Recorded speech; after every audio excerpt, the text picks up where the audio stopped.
স্নেহা দীপাবলির প্রদীপ জ্বালাচ্ছিল বাসায়। খুব সুন্দর করে সাজিয়েছে। বৌদি, স্নেহা আর বড় ভাতিজি মিলে খুব সুন্দর সাজিয়েছে প্রদীপগুলো। তো বড় ভাতিজি ওকে ভিডিও করে দিচ্ছিল।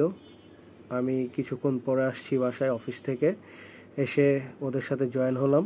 আর স্নেহা ভাইফোঁটার জন্য প্রদীপের শিখা থেকে কাজল ফেটছিল। তো আমরা রেডি হয়ে চলে আসছি আমাদের দরিদ্র ভাণ্ডার কালী মন্দিরে কালী পুজোর মাকে দর্শন করার জন্য। খুব সুন্দর করে সাজিয়েছে, লাইট দিয়ে, অনেক ফুল, খুব সুন্দর কালারিং।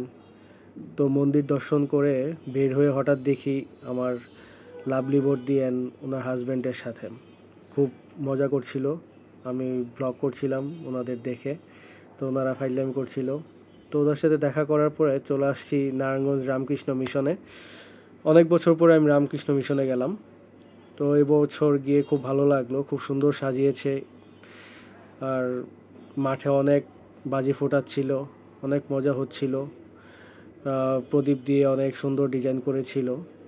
তো অনেকক্ষণ থাকার পরে চলে আসছি কালীবাজার কালী মন্দিরে। মাকে দর্শন করে, মহাদেবকে দর্শন করে প্রণাম করে চলে আসছি।